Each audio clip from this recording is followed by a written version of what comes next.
How's it going, YouTube? This is Silky speaking. I hope you guys are well. For starters, let me just start this video by saying I've managed to finally, after a long time, I don't know how and I don't know when, I finally managed to beat through this terrible plateau that I'm in and finally managed to lose a pound. It might have been just 1 pound, but I'm so happy that I managed to bust through it. The previous video, which was from I don't know how long ago, it said that I was 172 pounds. Now I'm pleased to say that I'm 171.6 pounds. That is a loss of 1 pound finally in this week. I am relieved at this weight loss, and God willing, inshallah ta'ala, more weight loss will be laid after that. My little guy has got a computer all of his own. Thank goodness, so he won't be running after this. It's still summer vacation, so basically my son and I spend a lot of time together. Basically that's always the way it is, because that's just how we are. We're very close. My mother and I tend to spend a lot of time together as well. I never really was a social person myself, like many others in this country or this world. I also happen to have a bit of a social anxiety. Meaning that if I'm in a crowded place or if I'm with if I'm at parties, etc., whatever the case may be, I tend to shy away. Even though I can talk to people normally and perhaps crack a joke or two, deep down I'll be feeling like, oh, I really don't want to be here. Fuck. Whatever. Do you have paperwork for me to do? My little tax return. IRS guy.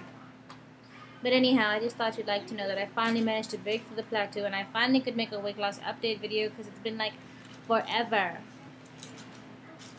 I also have something else I'd like to talk to you. In this video, I would like to talk about, well, several things. But one of the biggest things on my list I'd like to talk about is, well, now let me try to phrase this. This video is actually a spin-off or almost somewhat of a response to my good friend Andrea, also who runs the pages of Fully Living and Ineedmorelives. I love you, Andrea and Raphael. Give my shalom to Heather. In one of her videos, it talked about overcoming your anxieties and your personal fears in order to meet people and to get out there.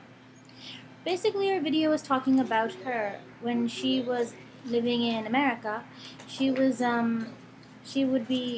talk with her husband. I'm sorry. At that time, her friend or her fellow gamer buddy Heather. They would talk on the phone. They would talk online, etc. And they basically got to know each other, and they basically became close and attached. At first, Andrea, according to her video, was kind of shy of meeting him, although he knew what Andrea looked like and stuff, Heather, but still she was feeling kind of insecure. I myself have felt this way before, and I could totally sympathize. When, technically I can't use my own personal example because I've never had a successful marriage. Sorry. But the thing is, I really agreed with her video when it said that in spite of our fears and in spite of our own insecurities, we need to be able to gather our wits about and go at what we want. She was able to gather the courage to hop on an aeroplane and go all the way from the United States to Israel to meet Heather. And I can say with success that those two basically hit it off, fell in love, got hitched, and they have their little baby boy, Raphael. He's a sweetheart. I've seen him in his videos. MashaAllah, God be praised, so cute. I was really touched by the video and I really admired it. I mean, I myself, although I'm not in a relationship, I've had offers and proposals, my fair share of course, but I had to turn them all down basically for personal reasons, and one of them being that either the man was too old, I mean way above 40, because I don't mind men like in their 30s and 40s, but if it's above it, I'll say no.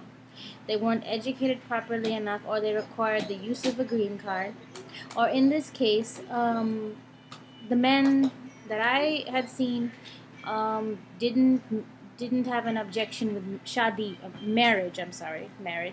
But the thing is, they wanted me to convert to their religion, which was Christianity, and I didn't want to do that. He gave me a paper. So on these grounds, I had to turn the marriage proposals down. And another ground is that I'm just getting my career together and my life together. I want to spend as much time as I could possibly can with my son, because he's young and he needs a mother's attention. Mom, what's this finish? Mom, money, you want to get it? Money? Yes. And I still have my bachelor's to complete, and it will be complete in October of 2014, hopefully. So these are one of the reasons why I am personally not ready for a relationship. I got all these things to do that I should have done when I was younger, but me being young and inexperienced and being seduced by a much older and clever man, I put all the things that I was supposed to do for myself and gave it up for him. But I don't want to make the same mistake again. I know I might be rambling. My videos used to be so clear at one time, and now I feel as if though I have some sort of a strange say everything at random disease, but I thought I'd be honest. Anyhow, I really admired Andrea's video about basically saying that you have to get out of your comfort zone, you have to get over your fears and just go for the goal, which is in this case for the person you like or love. I mean, for those of you who think, oh, I don't want to meet him, I don't want to meet her, they might not like how I appear, then you're probably better off without them, because who wants to be with a person who is so superficial and shallow, who won't accept you for who you are, but rather accept you for the package, basically looking at your butt and your boobs. Pardon my French. You're better off without such people. Monica, where's for the money? Sorry, sweetie. So it's best to have the breakup, or not the breakup exactly. Best to have the news as soon as possible. You don't want to go on being seduced by the person for years and years only to have it put to an end. The quicker you can shut it off, the better, from my experience. Because I was in that situation. I thought the guy really loved me, but basically... Thank you for this plastic money. And... basically, I like many other girls. I'm sorry, sweetie. Many other girls fell for that trap. So it's best to get it as soon as possible. I wasted, say, almost 10 years of my life. But I've learned from my past mistakes and errors. And God willing, inshallah, I will not make the same mistake again. That is why I'm trying to be a smart girl. Education first, career first, then relationships. Well, for me. I'm just telling you my own personal reason. But not everyone's the same. I mean, Andrea, you go, girl. I'm so happy that you got what you wanted. I mean, I'm happy that somebody got what they wanted. In this world where there's so much sadness and so little happiness, it's good to see someone getting what their heart's desires, especially if someone is as pure and as nice and as honest as you, Andrea. And I really respect you, and I really love you to pieces. You're my sister from another mother, my golden-haired older sister, and I'm your raven-haired little sister. But anyhow, let's get to the next topic. Although this might seem a little personal, but I just want to get it out there, and I want to see if other people might agree or might disagree, or what are your opinions. In the sense of marriage, for example, I don't know if this is the same for open relationships or boyfriend-girlfriend relationships. I only know it in the sense of marriage and matrimony. Here you go, sweetheart. Here's your Monopoly money. Someone I know keeps suggesting me that I shouldn't be so close-minded when it comes to marrying somebody who requires a green card. They say that Rishmi, Silky, not everyone is your ex-husband. Not every guy who comes to this country and marries a woman in order to get a green card will run off with you. They won't always run. They will. Many of them will stay with you.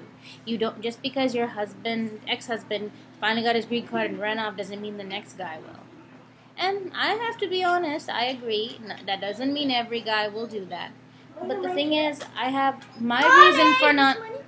Adil, No. my reason for that of not wanting to marry a guy who requires a green card in order to stay This one money गिरेगा? is because Money गिरेगा? it takes a lot of money to apply for him to come to the States. If I or whoever on my side of the family here has to pay, if they have to pay, it takes a lot of money for one thing. Or if he's going to try from his part of the world, try to come and get here, it takes a lot of time and a lot of money. And the thing is, he will be living in a foreign country. It could be Pakistan, India, Japan. It really doesn't matter. It really doesn't. It really doesn't matter. But the thing is, the complications that exist with it are, for one thing, he's gonna want me to come and visit him every now and then, and or stay with him for a certain amount of time, and that's understandable. Mommy, put it After down. all, a husband's gonna want to see his wife, and vice versa. But the thing is, I have my own programs here, my own plans. I know people say, but you can do your college online. But the thing is, have you seen the overseas internet connection? We couldn't get our internet for a full month. Electricity goes on and off. Our new president overseas in Pakistan is a douchebag. We don't even have gas, electricity, water. The electricity goes off for 16 hours a day. It only comes back maybe once or twice. And another thing is that also the same thing for a career. Going over there, staying for a couple of months, who knows if you might get conceived during the process. I mean, I'm not ready for another child, as you can clearly see, as you can clearly hear in the. Sorry. Other mommy. Hang on, sweetie. Gotta tap this. All right, thank you. It's on the floor, honey. Pick it up. And I'm clearly not ready for another kid. No. I think he needs to be older, and I think I need to be a lot wiser. And the thing of the matter is, in my previous relationship, when I became expectant with my son, after that, my ex's behavior started to change, became more distant and withdrawn. He took away my passport and my other personal papers, and practically against my will forbade me to come to the States and give birth. He wanted me to give birth in a Pakistani hospital. But I don't trust Pakistani hospitals. The doctors and the nurses are rude over there, at least to my knowledge and what I've seen with my own eyes. They scream at you if you try to give birth vaginally, and people tend to turn their nose down to people who give birth. It's on the floor, sweetie. Ow. People tend to turn their nose down at you if you give birth through the cesarean. They call you weak and spineless. They don't have health care over there. They don't have Medicaid, Medicare. And the thing is, if I bear a child over there, I probably won't be able to come back here without going through crazy paperwork and making him a citizen, etc., etc. And he has to come here. I might not be able to go there. There's a lot of immigration shit involved. And supposing that if I come here, give birth to the second child, for example, for my husband, then he's going to want me to come back and see the baby. But the thing is, I'll have so many other unfinished business here, it will be topsy-turvy. And I don't have to go on and on. I think you guys can understand. I think you can understand. Those are my personal reasons why I don't want to marry someone who requires the use of a green card.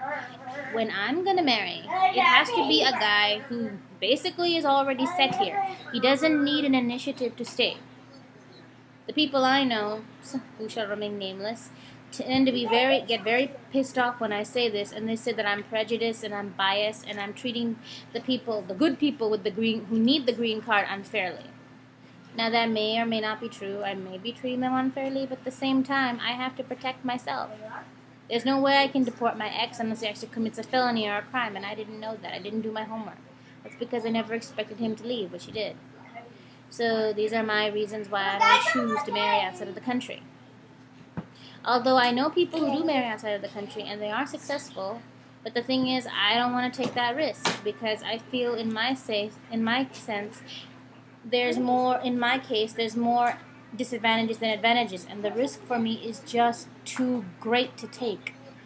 I mean, I don't want to be with someone who needs an initiative to stay. I want to be with someone who already is set here, because it's not mandatory that even if I marry a guy here who's born here like me and things will go great. I'm not saying that, because I've seen people who marry here and get divorced in a matter of months. But the thing is, I can't take that risk. I can't take that risk. And, well, as my mother says, I guess it's my own personal relationship, my own personal experience that probably has me somewhat traumatized in a sense. She tends to use the Pakistani saying in saying that, Reshmi, once you're bitten by a snake, Adil, once you're bitten by a snake, once you're bitten by a snake, seeing a rope makes you jump. If you can understand the saying behind it. But all in all, I think for me right now, the best thing for me to do is just concentrate on my education, concentrate on me losing weight, more weight until I get to my goal, concentrate on my little sucker over here, and taking care of my mother, la-di-da, la-di-da. Let's move on to the last and final topic that really makes me in a pissy mood.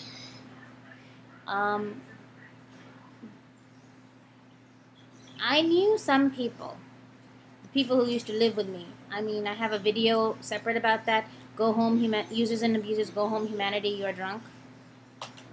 Sorry. And this video is not to recap about them, so to speak. It's something that their brother once told me that stuck in my mind, and I didn't know whether I wanted to kick him in the face or run him over with a car. He often told me, he said, Silky, woman equals sacrifice.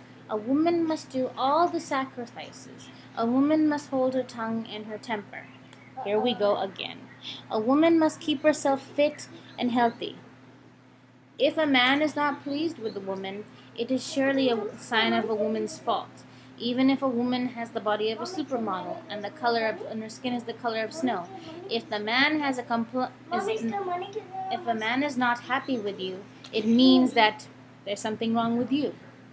And even if the man doesn't look like a Calvin Klein model, it's mandatory that you have to look like a Victoria's Secret model. You have to have a high top-notch paying job and a degree in order for a person to consider. And he wasn't talking just about me. I mean, he was telling this to his little sister, and I could see his little sister just rolling her eyes so much they were in danger of going back into her skull. Well, basically, after all that, I said, and when he said to me, I can't forget this, that Silky, Silky, you and my sister, his sister, will have to work especially hard, as you two are the darker skins of our culture, and you and her are not the type of women that if you just walk into a party, people will start noticing. People will look at you and say, "Oh, she's beautiful." You guys are what I consider average. At the end of this conversation, I always believe in letting people talk fully first so I can get the advantage of what they're saying and get a good gist of it. At the end of this, I said, first of all, honey, you're obviously a virgin. Second of all, honey, your manhood isn't that mature. And I'm not talking about your brain. Look about 6 inches down. And thirdly, honey, I can guarantee you're gonna be one of those people divorced within months with that type of mentality. Really. You're trying to tell me how the world is? Man, you've never even set foot outside your house. I've been married for almost 10 years, have a son. I've been with different types of people, men, women, all alike, and you're trying to tell me how the world is? Really. He also said that if a woman is like how you say disfigured, or not disfigured, like dark-skinned or heavy, etc., and if she's married to a guy, and if the guy cheats on her, it's her fault. And when I asked how, and he's like, well, she needs to keep herself in shape. And I'm like, well, what happens if she's in a perfect shape and he still cheats on her? And he's like, oh, I don't know. And I'm like, no, you need to know because you made an argument. You need to have the words to support your argument. If you don't, then you basically are just farting in the air. I mean, that's bullshit. That is bullshit. Although I know our society, technically, when you look at movies and television and magazines, you see women who look pencil thin, even thinner. I mean, 20 years ago, the models we saw would, if they come 20 years later, they would be considered morbidly obese to the models that we see of today. And I understand that. But the thing of the matter is, this is real life. Yes, we have to take care of ourselves. We have to make sure that we're at a healthy body weight. We have to make sure that we get plenty of exercise, get plenty of greens, fruits, proteins. Well, greens if you're a vegetarian. We need plenty of sleep, etc. We need plenty of happy time, etc. in order to live. Social interaction, sexual interaction in order to live and prosper. Or if you're a theist, religious interaction. Atheist, this doesn't count you, etc. But the thing is, you cannot shoot for unrealistic expectations. You can't compare yourself to Sandra Bullock or Tyra Banks. I mean, or even Monique or Queen Latifah. I mean, those two, Queen Latifah and Monique, used to be heavy women at one time. And they used to advocate so much that, oh, it's all right, be yourself, eat a steak, eat a sandwich, be proud of yourself. Honey. And then years and years later, you see them getting thin. Much thinner than they actually are, what they were in the past, and I applaud them for that. But the thing is, they're giving so many mixed messages. If it's all right to, if you guys are advocating be yourself, why are you trying to alter your body? Now, if you guys are saying don't be ashamed of your personality, but do what you need to do in order to live and survive, I respect you. But if you guys are bluntly saying don't let anyone change you, etc., etc., and yet you yourself are changing yourselves, what message are you sending to the people who are watching you? This reminds me of Khloe Kardashian, who is like 6 foot, and people, my goodness, my computer is just acting up. When Khloe Kardashian used to say, oh, I can't be upset for the body I'm never gonna have. I need to learn to respect myself and love myself. Because people would pick on her because as compared to other sisters, Khloe, Courtney, Kim, and the others, she was fatter as compared to the others, but she was still reasonably good looking enough. But you know the media, I mean, you know how the media is. If you're 5 pounds overweight, they won't get off your back. I mean, there was even reports saying Miley Cyrus was fat, and we can all remember how skeletal she used to be. These mixed messages our media is sending us is not good for us. We cannot compare ourselves to a celebrity. Celebrities have the tools, the money, the resources to afford to look idealistic because their job and their life depends on that. They're not doing anything worthwhile. They're just playing pretend on a stage all the time. I mean, putting their arms and bodies around others. As far as I'm concerned, it's glorified prostitution. That they named a term of acting. But I'm not going to get into that. It's their job. It's their job to look gorgeous and attractive. That's basically what they're being paid for. And I can see their struggle in order to stay the way they are. But if we are trying, but in us, we're regular everyday people. We're regular everyday people. We've got jobs to do. We've got school to go to. We've got kids to attend to, etc., etc. We don't have the time to hire or the money to hire a personal chef. We don't have the time to go to a spa every single day. We do not. But we can manage to fit 30 minutes of exercise in our day. We can manage to take omega fish tablets. We can manage to add like fruits and vegetables into our diet. We can manage to get enough. Well, at least we can try to manage to get a sufficient sleep. On and on it goes. And that's getting back to that guy and his family who lived in my house and kept saying that, oh, you need to look like this, you need to look a certain way. I'm like, honey, in 10 years, come back and tell me this, because you obviously, bitch, do not know how the real world is, and you're living in your airy-fairy world, but you're going to get a big dose of reality once you find out what your wife really like. Dude, you work at a chicken restaurant. Your car is beat up. And I have nothing against people who work at fast food restaurants. You want to get married, but you have a low-income job. You don't have a house of your own. Your car looks like it's been smashed hundreds of bunches of times, and you haven't finished college. Your status here is still American status is still in process, and you're talking about getting married. Fuck. Work on yourself first. Finish your degree first. Get a good career first, because with women, we want someone who can take care of us.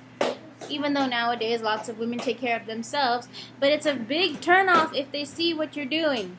It really is. I mean, it might be a double standard. If a woman was working in a fast food restaurant and a guy wanted to marry her, it's a double standard. If a woman, in that sense. But the society still looks to the man to be the sole breadwinner of the house. A man will probably get more ridicule for not having a job as compared to a woman. A woman might get more sympathy. A man will probably get more mocking. That's just how the society works. A woman will get scorned for being fat. A guy, maybe not so much. A woman probably will get less scorn for not having a job. But a guy will get more scorn for not getting a job. That's just how this natural order of things are. And that's what I said to him. And he never spoke to me after that day, saying that he never had a girl or never met a woman who would speak so rudely to him. And I'm like, honey, it's not rudeness. It's actuality. It's reality. And you need to get out of your airy-fairy world and into reality. You don't know who you're going to end up marrying. Only God knows that. You don't know how she's going to look like. Most likely you might not even get everything that you want. She might end up the way looking exactly what you want. She might not. She might look like a Barbie doll but be a complete bitch. She might look like Honey Boo Boo's mom but be a complete angel in personality. Just keep this in mind. Although outer beauty does help a person get in the door, it's the personality that will make them stay. Because let's face it, when it comes to a guy or a girl, nobody wants to live with a bitchy jerk. Nobody does. And if they live with a bitchy jerk, it's obvious that they're doing some cheating on the side. Once again, my computer just won't stop doing that. That's basically all I had to say. But other than that, God willing, inshallah ta'ala. I know I rambled a lot and I said a lot of things. And this is probably one of the longest videos I ever made. But anyhow, I thought this is really basically all I wanted to say. And God willing, inshallah ta'ala. See you again. Peace.